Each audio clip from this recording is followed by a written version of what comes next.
want to fuck Beyonce and Rihanna. We'll see which one of those things happen first.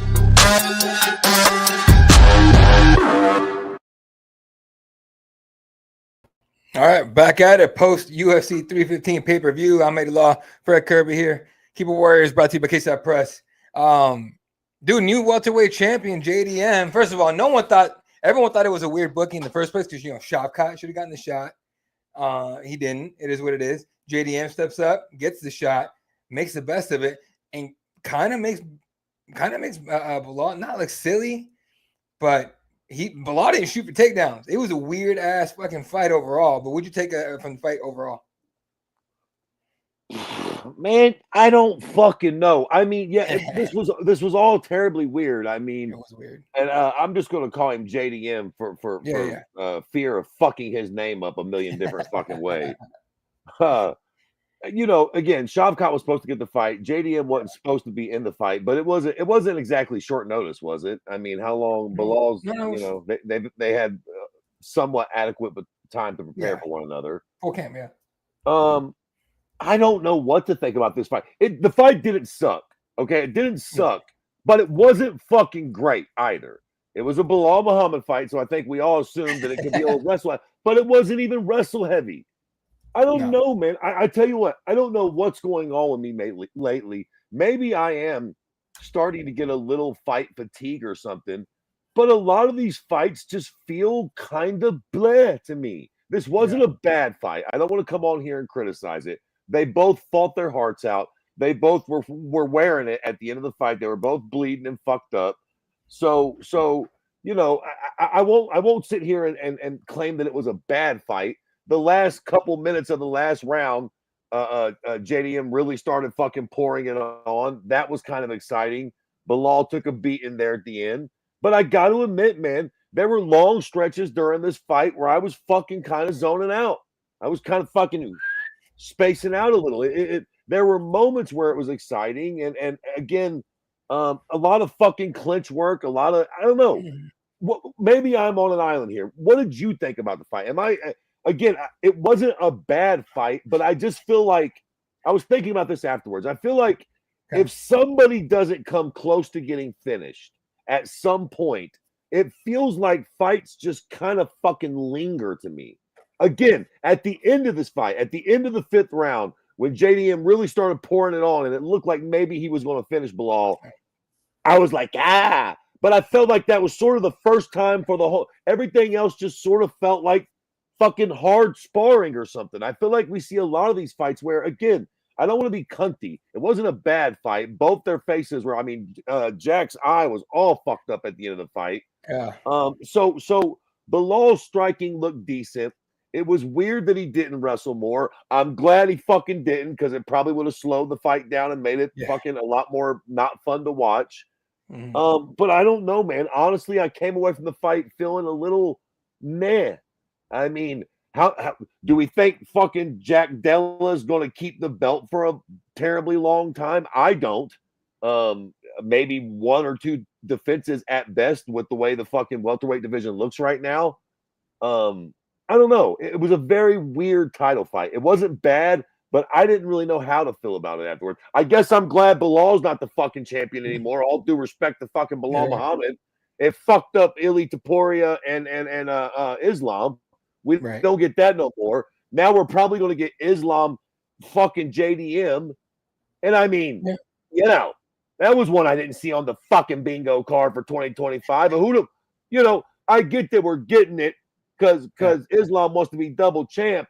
But all due respect, who the fuck wants to see Islam Makhachev fight Jack Della Maddalena? And I can see all the fucking cunts out there. I knew. Jack put on a good fight. Shut the fuck up. He got the belt 14 minutes ago on a fight he wasn't supposed to have. Listen, if he had came in and trounced Bilal, just fucking smashed him out, fucking Vitor Anderson Silva front kicked him in the face and put him to sleep, maybe I could be a little jazzed up. He won a tough, hard-fought fight against the guy who makes fights tough and gritty and boring. And now we got Islam that's going to move up and fight him. I don't know. The whole fucking most of it rubs me wrong, to be fair. How did you feel about all this shit? So I'm with you on that, right? So and real quick, Otis is in the third keyboard warrior. Otis says JDM did really well. I thought he would get wrestled into oblivion. I'm not a fan of title changing hands on lackluster performances. So I like that point because that's the point I think you're making. I think I'm making as well because it did feel like a very like after the fight I was like, sweet, you got a new champ, and then my next thought was, well, that happened. Now what? Right? Like. Everyone was giving Bilal props. Bilal left with a split lip, broken orbital. If you guys didn't miss the Dana's story on there, it was a gruesome fucking picture. Bilal got fucked up. But I like the striking. I know a lot of people are saying they did like he didn't wrestle. I wanted him to wrestle. I wanted JDM to prove he could stop constant takedowns. Because guess what? He's gonna face that against Islam. You know what I mean? If anything, Islam's not gonna get him down. You guys are tripping. Like, it might not be as easy as he's done it at 155, but he's getting JDM down. That's happening. Now, can JDM get back up against a wrestler like Islam? I feel like this was like a preview to that fight, right? Without knowing, knowing JDM was going to win this fight. But I'm with you, dude. It was lackluster, like Otis puts it. It was kind of like, okay, yeah, that happened. The co-main event felt the same. We'll talk about that here in a minute. Yeah, hold on before we get to that, because that was a fucking. I got. I got you. Got some shit to give that too. So, but here's my fucking problem with this, right? So, JDM becomes the new champion. Mm-hmm. Am I alone, or would you still rather see Islam fight Ili Topuria? No, yeah, that's the only fight I want to see. So. There's something to that, right? Mm-hmm. Like Islam moving up to welterweight is cool. It's interesting, right? But it's sort of like, in a weird way, the conundrum we have with John Jones at heavyweight. So John finally moves up to heavyweight, but he fights Cyril Gane, not really the champion. So we're all sort of like, eh. He fights Stipe. We're all sort of like, eh. My point is, before I lose my fucking train of thought, moving up is important. But it also moves, it matters who you're moving up to fight. He's fighting JDM. All due respect to JDM. And I don't want to shit on him. Yeah, he's the welterweight champion of the world, and he deserves it. He won that fight. I see people talking about how Bilal won. Get the fuck out of here. Get out of your fucking mind. JDM definitely won that fight. It was a tough fought fight, but he got the decision, and he fucking deserves it. But he just got the belt. If Islam moves up and beats him now, it means fuck all to me. You know what I mean? Yeah. Will he be a double champ? Yes. Now, who gives a fuck? Who gives a fuck? I tell you what, if he moves up and he beats JDM, yes, of course. Okay, cool. Let's say he moves up and he trounces him. He subs him in the first round. Yes, there will be a big portion of us who are like, oh my God. But at the end of the day, again, I don't want to sort of like overlook everybody here, but it's not like JDM has like, he just won a close decision against Bilal Muhammad to win the belt. I know Bilal beat Leon, who beat Kamaru, so I get it. Kamaru's pretty much done now, and we're almost putting Leon in that same box. All due respect to everybody fucking involved. I just feel like Ili is on a run, even if it's at 45. He's knocking out these Hall of Famers, and it's building prestige for this fight. JDM just won a whatever. I mean, it was dominant, but still a tough fight against a guy who just became champion himself. Ili Topuria knocked out Volkanovski, who has been reigning in that division. Then he went ahead and knocked out Max Holloway for good measure, a guy who's never, ever, ever been fucking knocked out before. So even though he's coming up from 45, I'd much rather see that fight because he feels like a legit champion with some prestige. And Islam is a legit champion with some prestige. Islam moving up and fighting fucking JDM as soon as he gets the belt feels like that fucking sneaky prick George St. Pierre sneaking back and fighting a one-eyed Bisping and then dipping out when Robert Whitaker and Yoel Romero wanted a fucking taste.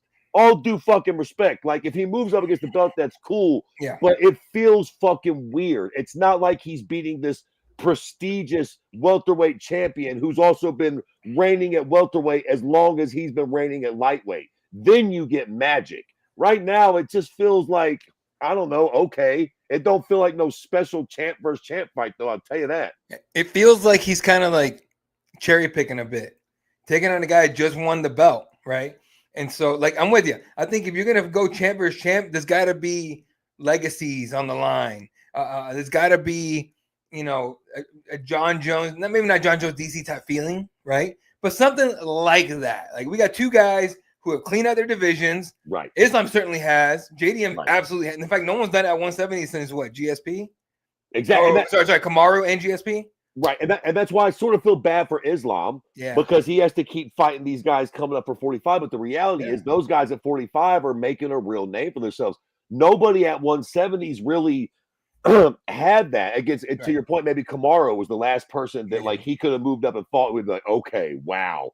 Whoa, now we got these two champions that nobody could. I mean, again, all due respect to JDM, it's not like there's no way in the world I could see Islam beating him, or it's this crazy, like, I just don't think that Islam's really accomplishing a ton. If he moves up and takes the belt at welterweight, we should all be like, oh my fucking God, I can't believe he did that. If he beats JDM, I just don't feel like I feel like we would have more of that moment if he beat Illy. Yeah. Because Illy's looked so crazy lately. If he comes out and smashes Illy, I feel like we'd be like, oh shit. If he smashes JDM, we're all just going to be like, yeah, well, so what? Who did JDM ever beat? Again, he like, pull up JDM's record for me, will you, please? Okay. So he just beat Bilal in a close, tough fight. Again, he definitely won it, but like, what? The Brazilian prick, he just beat him, and he fucking barely won that fight. Gilbert Burns, right? He came back and won that, and he snatched that from the jaws of defeat there at the very fucking end, man. Yeah, it was at the very end. Now, look at this resume, and it was weird that he even got the title shot. Basil Hafez, and he split decision Basil. And Basil, look, he's a great, but he's not a world beater. Kevin Holland shouldn't have been a split. Like, you should be able to take out Kevin Holland, right? Right. I'm not gonna say he got lucky with Bilal. I am gonna say Bilal choosing not to wrestle was stupid. You know what I mean? I think Bilal went in there trying to prove a point, like, I'm a better striker than him, and it bit him in the ass hard, hard. But I think if Bilal just goes balls out, Marab style wrestling, fuck it, they're all booing you anyway, Bilal. You're not gonna get them to fucking cheer for you. Just fucking wrestle your ass off. He's still champion. Instead, he tried to get cute. Maybe I'm gonna show that up, because he kept the whole week. He's like, I'm gonna make it so it's just me and GSP. And I'm sitting there going like, bitch, you haven't defended not one time, bro. Not one time. And GSP would wrestle fuck dudes.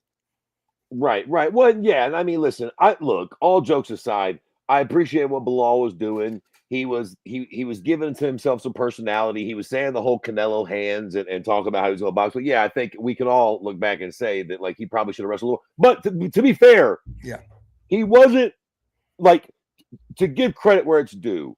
JDM did very well at neutralizing Bilal's grappling advances. It's not like he never shot.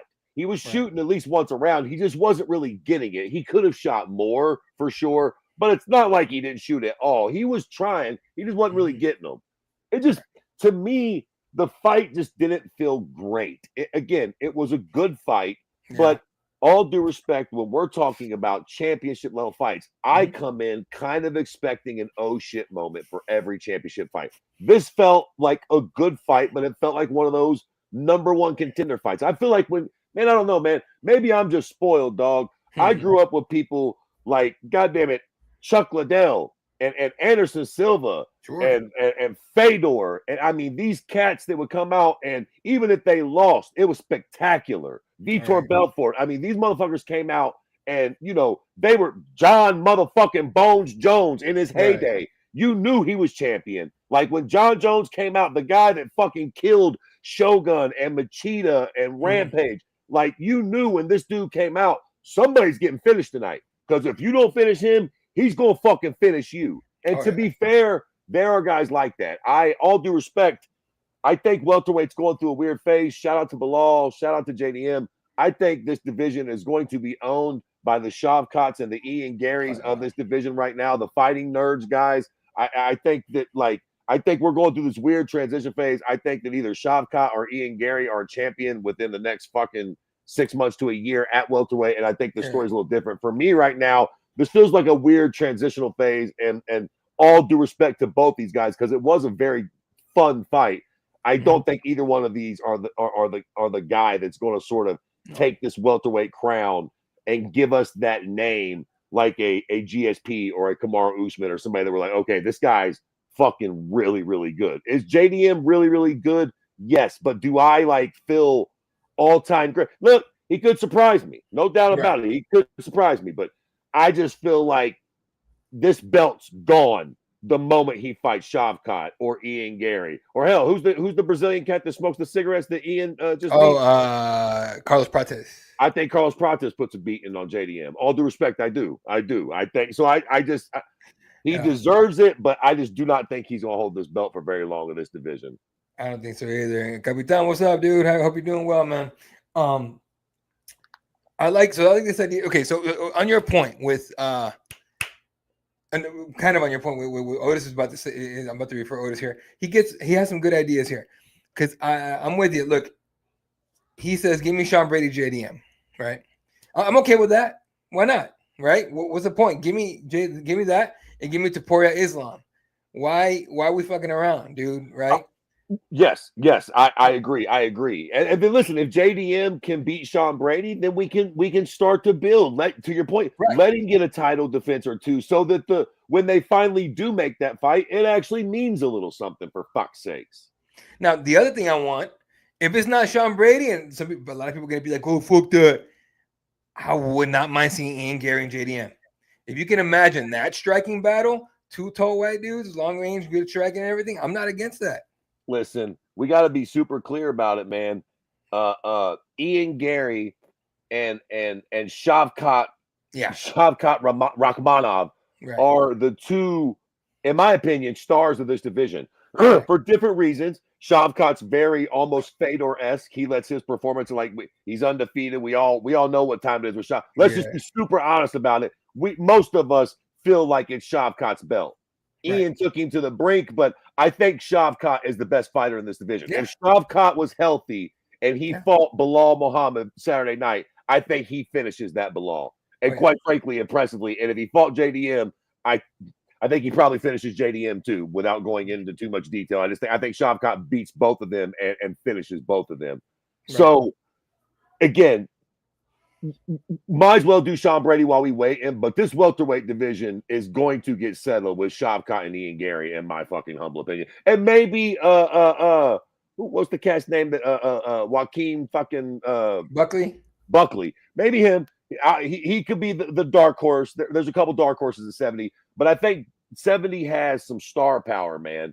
Ian Gary is definitely a bigger name than most of these cats at 170. And Shavkat definitely has a world of potential as far as like a real talent. Shavkat versus Islam. Yeah, buddy. But Shavkat ain't even. You understand what I'm saying? That's why Islam fighting. That's why Islam fighting JDM don't feel right. Y'all, they need to wait on this. I know Islam wants it, and he fucking deserves it. But Islam, brother, you don't have to worry. Bilal's never going to be champion again. So whether it's JDM, whether it's Ian Gary, whether it's Shavkat Rakhmonov, you're going to get your opportunity to fight for that 170 belt, dog, unless Illy sleeps you. And whatever I'm saying, none of this shit matters anyways, because they're going to go ahead and do the JDM fight. They're going to do Charles Oliveira versus Illy at 55. I think they're jumping the gun. And even if fucking Islam beats him, I mean, I guess if Islam stays at 70 and then they do Islam versus Shavkat, we'll eventually get the fights we want. But like Islam versus JDM, man, it's just like it'll be all right. But I can't think of a champ versus champ fight that I would have been less excited in the lead up going into. Yeah, no, I'm with you on that. Like, I don't know, that's because right after, so during the fight, they actually Islam tweeted out. He was like, "Hey man, I'm ready to be double championship." And I'm sitting there just like, dude, like who really wants that? I go back to that. Like, who really wants to see that? Islam versus JDM. Like, does anyone think JDM is going to beat Islam? I don't. I think it'll be harder. It'll be a harder fight than normal, but I don't think he beats Islam. And here's the problem, though, right? Here's the problem with this fight. If JDM does beat Islam, we don't really care because we blame it on Islam being undersized. It's not like everybody's like, oh, JDM's that boy. JDM needs to finish Shavkat.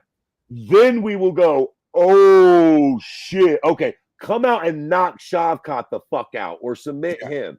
then we would be like, yeah, tell Islam to come get some of this guy. Like, but for me, for right now, I guess I'm just I'm not sold. I'm not sold. Like that, they still gonna do the fight, but like I don't. It feels like it doesn't mean that much right now. It just doesn't. It doesn't. No, you're right. It doesn't. So we'll see. Let's talk about the co-main event, dude. Valentina Shevchenko take on Manon Fiorot. I understand when people are fans of fighters. I never got the hype about Manon ever. Like she's fun. She's better than most of the girls in the obviously in the division. But when she came out as a favorite, I was like, holy motherfucker! Have we not seen Bullet fight? And Bullet barely wrestled. She struck with her the whole time, right? Manon would try to come in and and rush Bullet, and Bullet would just be like, "Here, eat a fucking fist right in the face." Nice little jab, stops Manon in her tracks, cracks her a couple times. Like it was a very lackluster fight as well. But the whole fight I'm sitting there going like, "How the fuck was Manon the favorite here? That makes no sense to me." Yeah.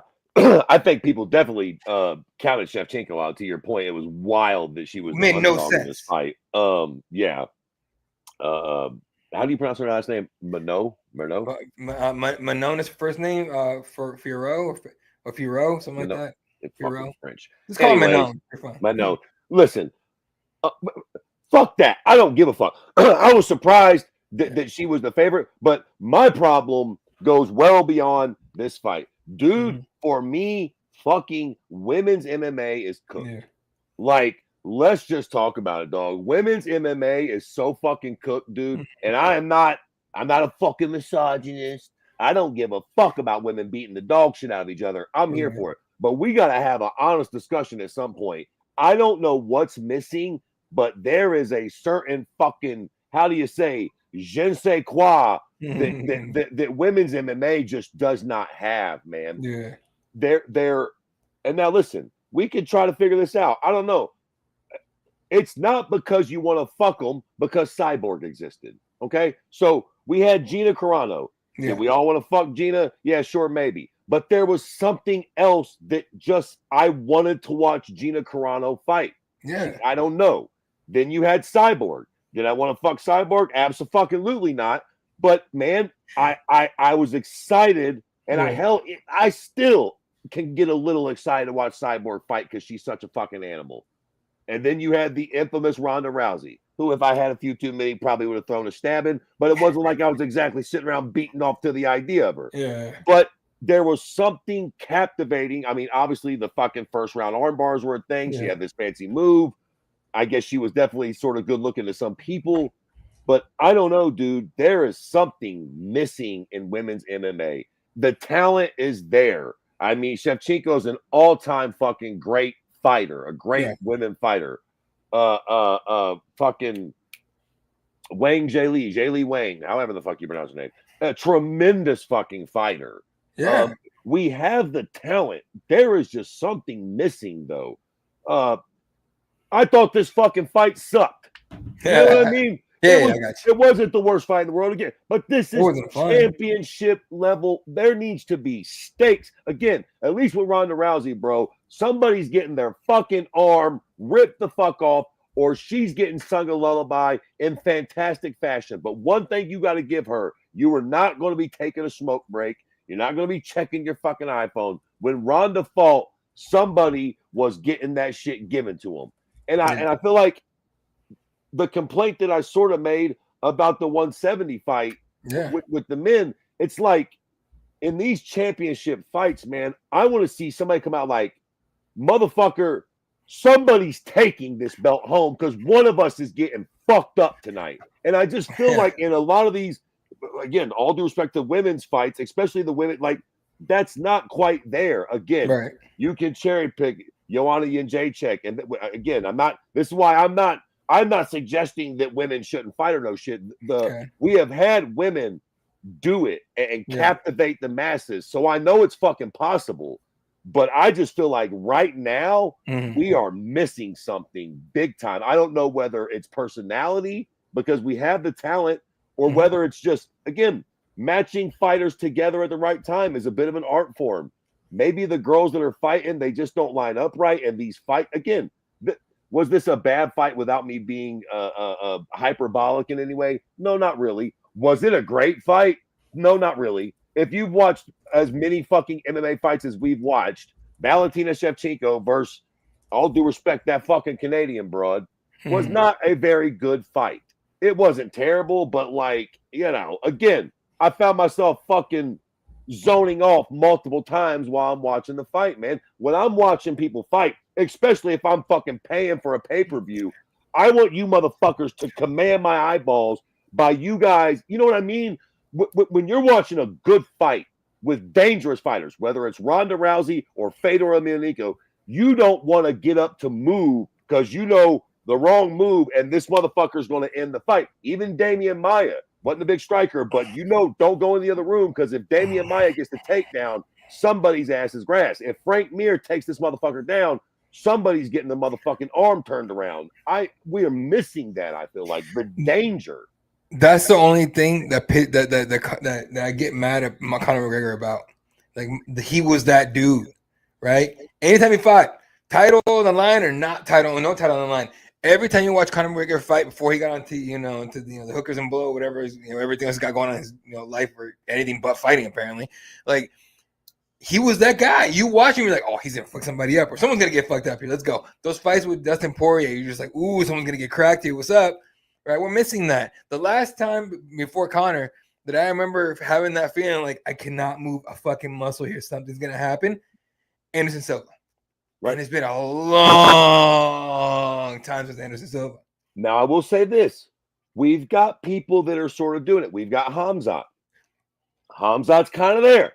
When Hamzat's crazy ass gets in that cage, most of us that know what time it is, like if they do the DDP fight, if they do that fight, when Bruce is announcing, we will be and that's what I'm talking about. I feel like there's not a woman in the game right now that commands that Hamzat attention. And to be fair to the women, there's not a whole lot of guys that could, but that's what we're looking for, man. We want, when that fight starts, again, if they do John Jones, Tom Aspinall, that fight starts, we're going to fucking be like, that's how all championship fights should be. These are the absolute best fighters on earth, men or women. When that fight starts, we shouldn't be like, oh, this champion's known to fucking drag them out.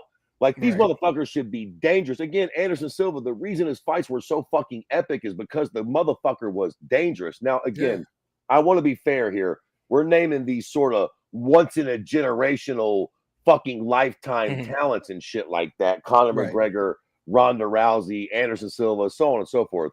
But to be fair, again, there's been a lot of people like that. We've got Hamzat as one now.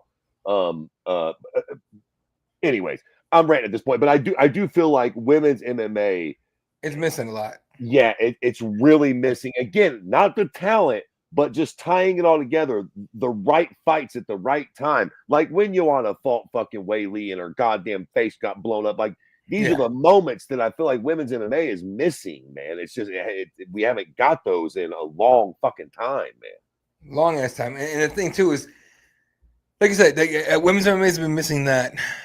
Yeah, so I would say since Ronda, since Amanda Nunes was there with it, now that they're banking on Kayla Harrison, so we'll see what happens, man. It says Fiora let me down. Where was her fire? I honestly think it didn't matter. You know what I mean? I did not have Manon win this fight at all. I'm not saying she didn't have a chance. I just didn't have her winning at all.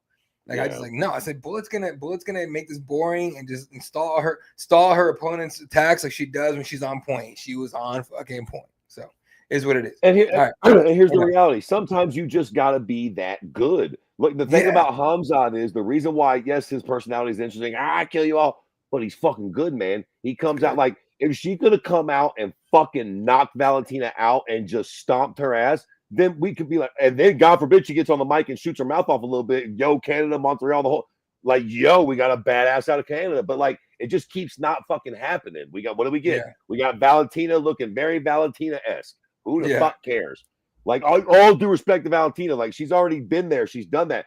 She's at the point now where she needs a young gun to come in and fuck her up, man. Like fucking the Russian did fucking Paulo. All right, maybe not the death part, but like. We need somebody to come in and like fuck her up, man. So that it sort of makes a statement, bro. When John Jones took the belt from Shogun, it wasn't this sort of back and forth. He came in and beat the fuck out of Shogun to where afterwards the whole world was like, oh. I just feel like we don't be getting those like that, man, or very rarely. Like, you know, again, if JDM would have done that to Bilal, I could have found a way to get excited. And again, the fight was good, but now he's going to fight Islam. Who gives a fuck? And then who's Valentina fighting? Like, what is going on in this division? What is she going to fight Wei Li? But that's a champ versus champ fight, right? They're different divisions, are they not? Yeah. So I guess we can blow our huge load and get that fight, and then we got Kayla at 35. But boy, I mean, I ain't gonna lie to you, women's MMA feels like the goddamn PFL low key right now. It's on life support. We got champs fighting champs, and I mean, again, will Wei Li versus Valentina be a good fight? Yes. Will it be able to headline a pay-per-view on its own? Fuck no. No. Fuck no. It absolutely will not be able to. They will have to make that a fight night, or they'll have to hook it to John Jones, Tom Aspinall. Jesus.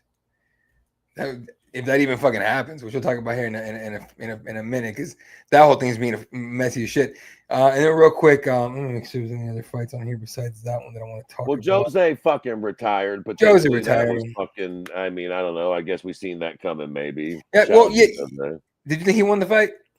Or did enough? Listen, I thought he did, but I think maybe it's because it's fucking Jose. You know what I mean? I thought he did, but listen, we've went through this a billion times. It was too close to win at all. It was a very close fight. When fights are that close, you know what I mean? If 10 of us are watching the fight and 5 thought it went that way, 5 thought it went that way, nobody's wrong. I gave it to Jose, but I don't think it was a robbery. Okay. Yeah, I wasn't mad at the decision. I just thought Jose did enough. To win the fight, and I thought that he should have gotten the nod. It's just, you know, fucking who knows, man. All right, any other fight you want to talk about in this card? No. I don't Hall of think Fame. so. They're talking about Natalia Silva. Natalia Silva might be the other option for Bullet. We'll see. I mean, again, good-looking broad, couldn't care less. Charles Radke got knocked the fuck out of talking all that shit. Which he deserved it. I mean, America, but he definitely deserved it. He was shooting that fucking mouth off. That ground and pound was nasty. Dude, it was so nasty, dude. It was so accurate. Mm-hmm. It was so accurate. I was like, you know what's funny? My first thought when that happened, I told our editor Jay Anderson, Cageside Press, was there covering the fights for us in Montreal, and I texted him like after that fight. I was like, man, those that ground and pound punches, man, they just felt like super necessary. This reminded me of Jorge Masvidal because afterwards, and I said that before he did this post-fight interview, and the post-fight interview tells Michael Bisping, he goes, yeah, they felt pretty good. I'm like, oh shit. Yeah. And so I texted him. So he asked him, he goes, was that kind of your super necessary? And Mike's like, did I say that? Yeah. Okay, I might have said that. All right. Yeah. It was pretty fucking funny. Mike, his nickname is proper Mike Malone. Like, he's a very respectful cat.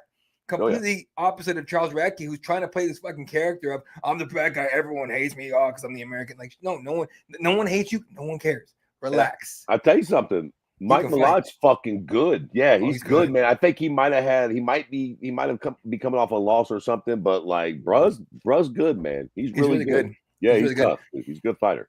Yeah, so but Charles Radke, first of all, and I'm not hating on Charles Radke, but I want to point out that if you talking, you better back that shit up. He went on, first of all, at media day, he says, well, you know, my grandfather was in the military, which again, you know, thank your grandfather for his service. Great. Appreciate him.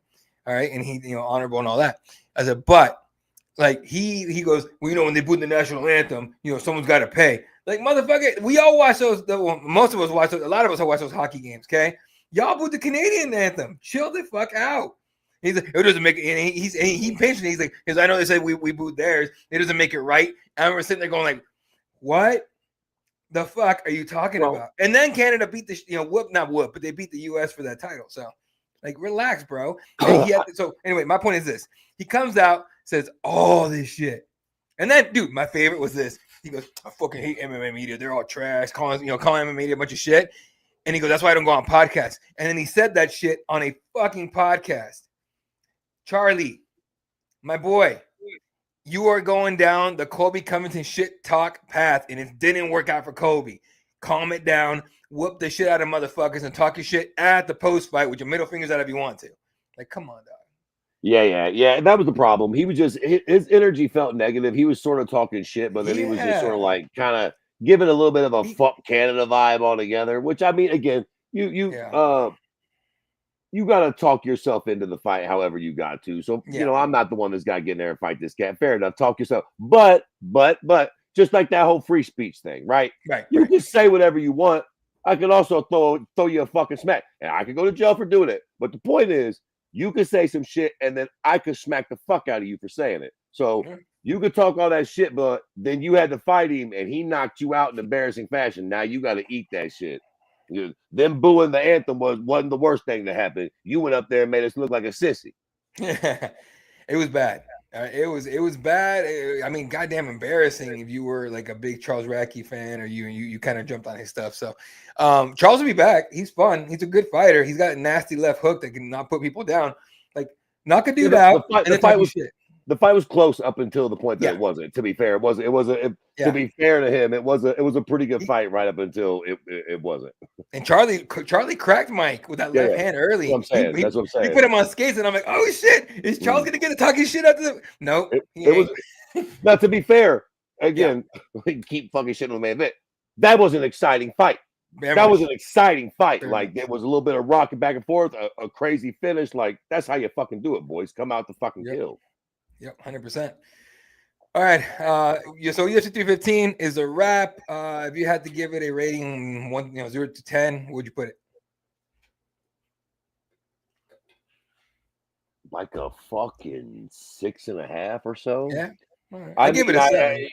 It wasn't great, dude. It wasn't bad. I've seen worse, but usually the co-main and the main need to save us, or there needs to be some crazy shit moments. There was a couple, but not really, man. Not really. It was an okay card. It was lackluster, to be fair. I think that's a fair. Again, the last few minutes of the main event were really good. Co-main event, you can get back to the Indians. Had to watch Jose get beat up by Faraz's little brother. I mean, what the fuck? We wanted to see that. All due respect to fucking I'm such a dickhead. I just want to call him Faraz's little brother. I know. Let's call Faraz's little brother. Name is, but Ayman. Ayman. Yeah. Zahabi. There you go. For fuck's sake. It's all good. Like, we don't want to see that damn dude beat up Jose for fuck's sake. No, we don't want to see that shit. No one wanted to see that. So Jose retires. Again, his legacy was already cemented before this fight even happens. Who cares? But but still, like he talked about, he was in all kinds of injury, kinds of shit coming into this one. Either way, happy for him, great career. Wish he went on a win like he should have, but either way. All right, moving on. Boxing, that New York card, we didn't talk about that shit. Was that? I'll tell you what I thought of it, because I didn't watch it from start to finish. I was keeping up with the results and watching Twitter and all that, see what everyone was talking, saying about it, and everyone was like, well, I mean, it's an interesting venue, but the fights are ass, right? So I'm like, all right, whatever. So me, I had my me and my kid had a father-son day. Mom was out having fun doing her thing, with her friends and all that. So we went. I got ice cream. So I'm sitting at the frozen yogurt spot. My boy's eating, his frozen yogurt, and I may have found a stream on TikTok, and I watched it, and I'm sitting there watching the fight, and I'm like, is this Ryan Garcia's like shitty clone? What is going on here? Rolly is not good. Like Garcia should have knocked him out early, and he's fighting like Rolly. He made Rolly look like a world champion. That was a terrible fucking fight. Like, what are we doing? Yeah, man. I feel like a dick too, because I've been really fucking sort of singing boxing's praises and shit. And then they have this big fucking event in Times Square, and then all three of the fights really pretty much are underwhelming. Teofimo Lopez actually looked really good, but in general, Devin Haney won his fight, but he looked like shit doing it. Ryan Garcia loses the fight, so that rematch, I mean, they still might do it, but Haney and Garcia has definitely lost a lot of the lure that it had going in. Look, man, I understand what Turkey fucking Al Sheik or whatever the fuck the cat's name is, who's fucking like pretty much buying boxing. Yeah, Turkey Al I understand what he was trying. Turkey Al Sheik, yeah, Al Sheik Turk, whatever. I know what he was trying. I see what he was trying to do here. yeah. And to be fair, man, sometimes the fights just don't fucking deliver. You know what I mean? This isn't the WWF. So you can only blame him so much. But there was a lot of things that were weird. So these fights are happening in Times Square in New York City. That was really super interesting. Well, I didn't realize that they were going to block it off, and Joe Public was not going to be allowed to watch it all. So it didn't look right. I thought it was going to look a lot different with thousands of people in every direction getting to watch.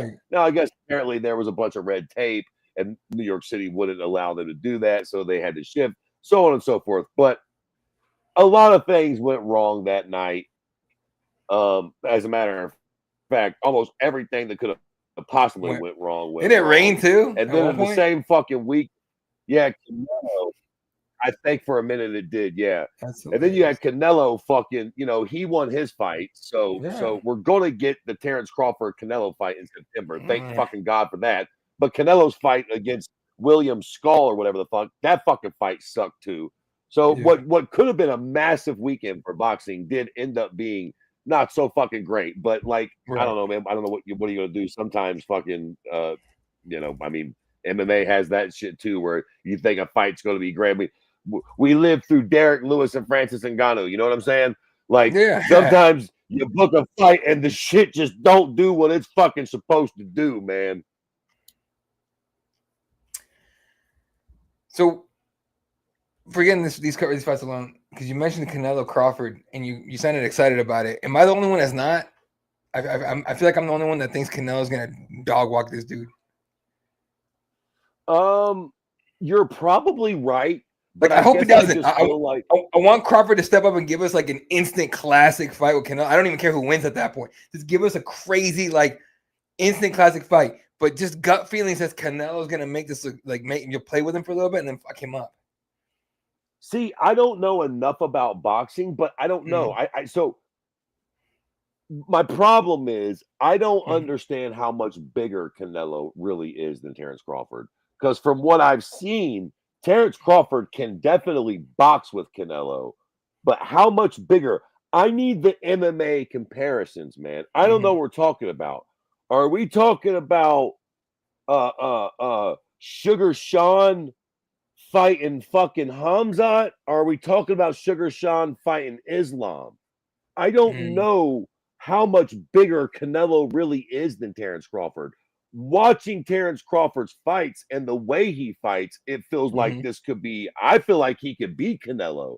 But I know that like Canelo's moving down and Terrence Crawford is moving up. So I just don't know how much bigger. Now, I also know Canelo's getting a bit long in the tooth too. But to be fair, so is Terrence Crawford. He's not exactly 25 either. They're both getting old, although I think Canelo has some more miles on him. Right. Yeah. No, I think like I said, I want to see an instant classic on this one. There's not, I just don't feel it at all, but we'll see. Another one that another fight we're waiting for, kind of really kind of losing faith is coming. Do you think we're going to see John and Tom or no?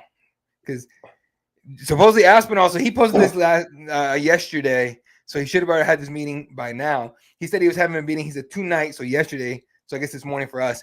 He was supposed to have a meeting and find out basically if this is happening or not. And he says he thinks money is the issue and all kinds of shit. Because I have zero faith we're getting this fight at this point. What do you think?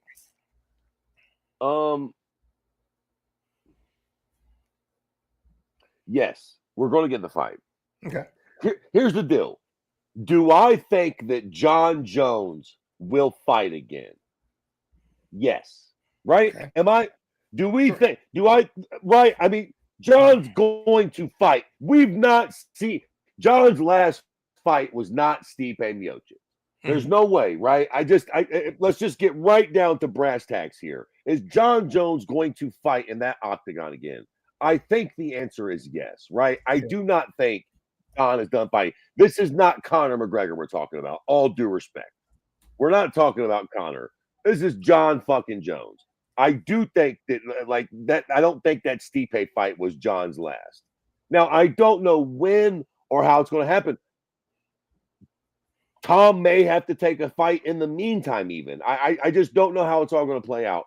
I do think John Jones fights again, and if he does fight, I think he fights Tom Aspinall. Unless Tom fights in the meantime and loses.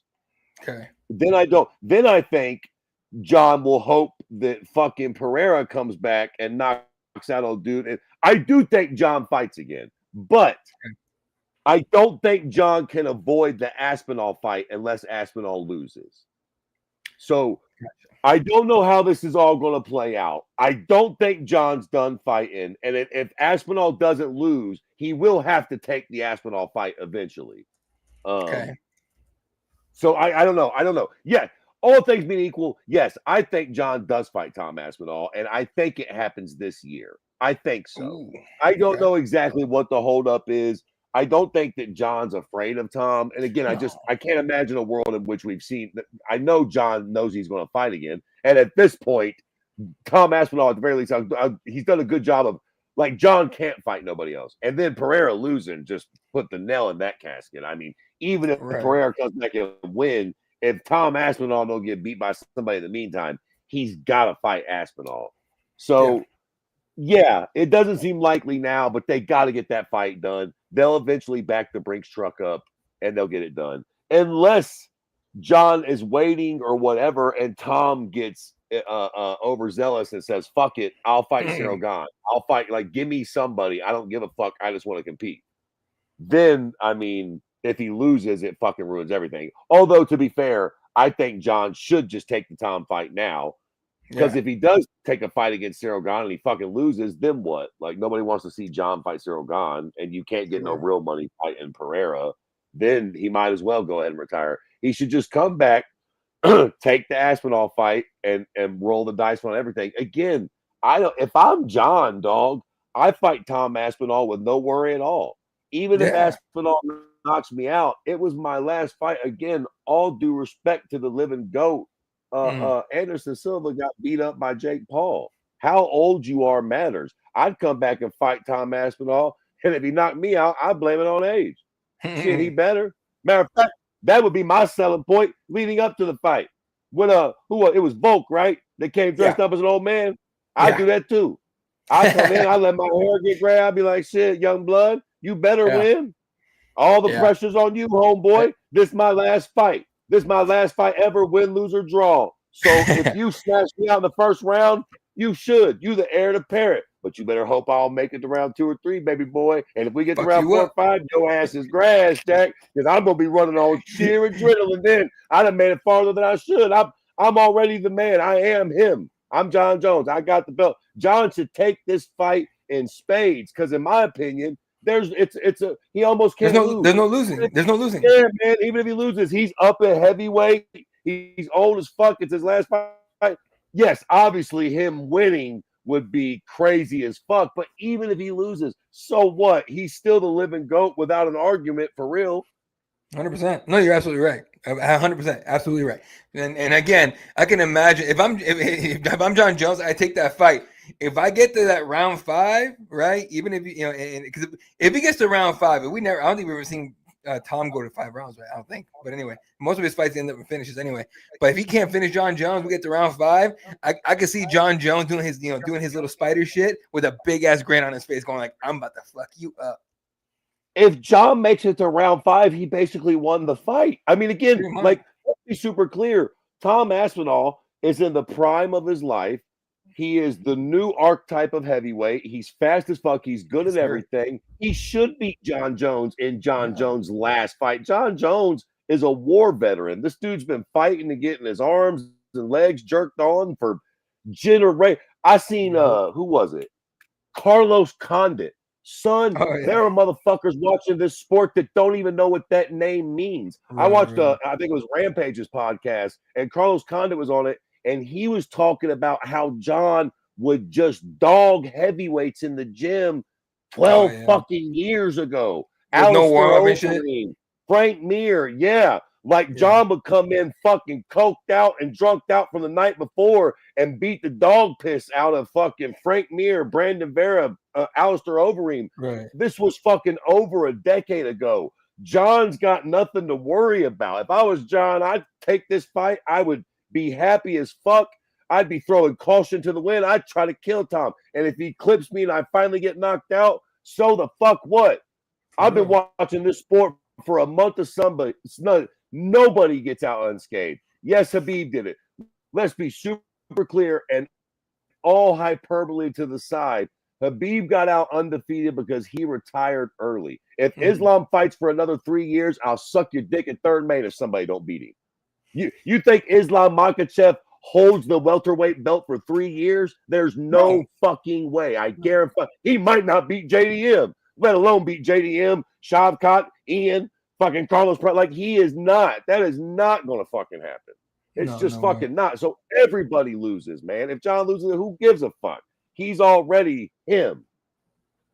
No, here I'm saying he's already him. So I'm hoping we get the fight. I'm not convinced. We'll see. But it is a John Jones type of deal to make everyone pissed. You just piss everybody off, and last thing can be like, all right, we'll do the fight. Fuck it. And listen, all due respect to all you cocksuckers, he's the fucking GOAT.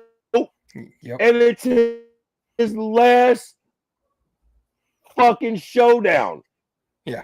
It's his last fight.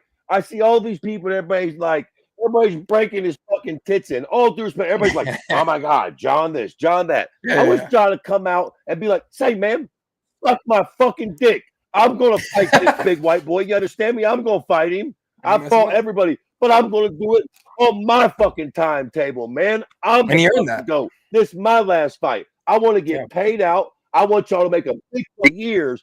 But, man, stop breaking John's balls. If he wants to fight him in fucking September, October, let fucking Tom wait. Let John get the buildup he deserves. He's the fucking greatest fighter that's ever fucking breathed in oxygen. Yep. Like, let's do this shit right. John will fight Tom Aspinall. He's gonna fight Tom for sure. In my opinion, we gonna get that fight. Dana gonna have to back the brakes truck up. But again, to your point, he's earned it, man. John deserves it. Let's do it. Give him the fucking money and let's fucking make this shit happen. Promote the fuck out of this fight. And real quick, just because I just saw the fucking headline, Olympic gold medalist Kyle Snyder arrested in prostitution ring. What the fuck? Yeah, listen, I seen that. They need to fucking relax with this. Ohio. They need to relax with the fucking who amongst us hasn't got a fucking Hummer from a hooer? I mean, goddamn, they always want to come out and start fucking victim blaming when fucking somebody gets caught buying a prostitution fucking sting. It's fucking entrapment, you ask me. Check this out. Snyder was one of 16 men charged during the sting after police led an undercover operation to crack down on prostitution in Columbus, Ohio. Police posted escort ads online as part of the operation. They used the responses to set up potential arrests. Snyder reportedly called and texted the number listed in the ad around 8:15 p.m. on Friday and agreed to meet the escort at a local hotel. After arriving, Snyder allegedly paid an undercover officer cash and requested oral sex. He was then arrested for engaging in prostitution and released at the scene. And that's written up by Damon Martin, MMA Fighting. So, it's just for later. This is fucking ridiculous. This is fucking ridiculous. God damn it. Jesus fucking Christ. First off, how's that not entrapment? First off, how is that not entrapment? I don't know a lot about the law. They posted an ad, come fucking get your dick sucked. God forbid a motherfucker has a rough day and he just wants to show up, give you a little money, and get his weasel fucking greased.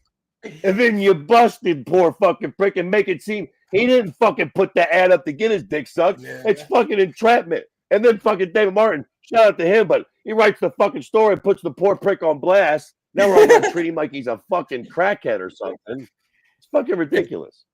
It is ridiculous. It's fucking hilarious too, but it is ridiculous. But anyway, it popped up and I just had to talk about it. It's fucking. It's sad, but it's funny. But come on, man, we're in a new America. Let the dude have some fun. Yeah. All right. Jesus Christ. This weekend, UFC Vegas 106 main event. Gilbert Burns, Michael Morales at the welterweight division. Obviously, we have a new champion, so both these dudes are going to be trying to make an impact and move their way up. Rodolfo Bellato against Paul Craig in the co-main. Sodiq Yusuff against Marion Santos. And then, overall, an Apex level card. Main event's pretty solid. Luana Santos, Tainara, these boys on there. T-shirt Pennington and Luana Pinero. So overall, again, it's your normal Apex level card. But the reason I fucking Christ, actually, of course I fucking put that down. The reason I even bring up that the website is that this is one of 2 Apex cards this month. But after that, no Apex cards in June and July. So Apex, Brian Morales, this Saturday, I'll be there. I'll be there for Cageside Press just on Fight Night, folks, bringing you guys post-fight interviews and all kinds of coverage. Then next week, Blanchfield Barber from the Apex. But after that, UFC 316, New Jersey. Usman was Buckley, Atlanta. Hill vs. Roundtree, Azerbaijan. 317, Vegas. And I believe that's going to be International Fight Week. So, Ilya against whoever. Hollywood Poirier 318. I'm sure there'll be a couple events here in the middle, but I don't think it'll be an Apex card. It'll already be up here. And then July 26, Abu Dhabi. What else we got? And then a couple things with this card, but I'll tell you after off air. But yeah. So no Apex cards the next month, 2 months. So as of now, pretty solid. So there you go, folks. For everyone that bitches about Apex cards. You gotta start saving up your money, get your ass over to those fights and talking all that shit. So yeah. Anything else you want to talk about before we get out of here? If your internet allows. Damn, right at the end, boy. Happens like that every time. Well, folks, that's the deal with the UFC and everything, right? Like with the Apex cards, everyone kind of hates them and everything, but there's a reason for them because you need somewhere to put Apex level cards. Yeah, there you go. Apex level cards that are Hey, Santiago, how we going, buddy? Appreciate you hanging out. If I can get this thing to fucking work. No, okay, we'll go with this. No, we'll go with this one. There we go. All right. Apex level cards need the Apex, right? And so now you get a couple in cities and stuff like that. UFC Des Moines was all right. UFC Kansas City was all right. I feel like more people were talking about the stuff that happened in the arena, like in the crowds and shit, than anything. So yeah, let's go ahead and take a look at what we see. Wait and see if our boy comes back here, is able to come back here or not. Let's go ahead and take a look at the headlines here. Obviously, Kyle Snyder arrested. That's pretty wild. What else we got here? Actually, you know what? Let's go ahead and show you guys the latest over at Cageside Press. A lot coming out here in the next couple of days. We have a new member of the team, Ryan Quinn, retired fighter, does a podcast with Dean Thomas. I apologize, buddy. I can't remember the name of it. I'll find it right now since we're waiting for a guy. He is part of Fight Court podcast with Dean Thomas. So he's started up with us, right? And we appreciate him on the team. Wrote a really interesting piece on Joe Rogan. So Joe Rogan came out and said, actually, let me just pull it up now since we're talking about it. But Joe Rogan not long ago came out and said that he doesn't understand why shots to the back of the head are illegal, right? And so Ryan wrote a piece on here. He actually spoke to a doctor about it. Go ahead and put that. There you go. The doctor's opinion: Joe Rogan and struck to the back of the head.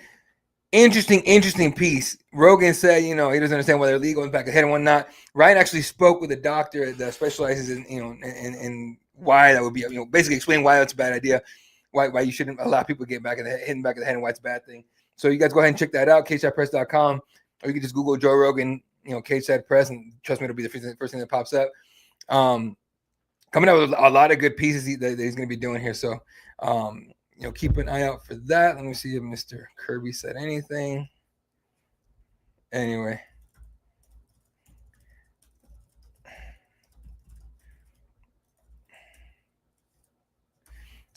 All right, folks.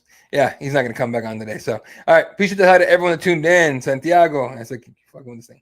Santiago Otis. Capitan Fucho was here earlier. Check him out. Content creator. He's a big Raiders fan. Just little Google Capitan Fucho. No one else has that name. So you can find him on Instagram and all the socials and everything. There's a lot of Raider stuff. There's a combat sports stuff. There's a lot of I don't want to say where he's from and get it wrong. But he just cover Latin American baseball, stuff like that for his country. I forget exactly which one it is. But yeah.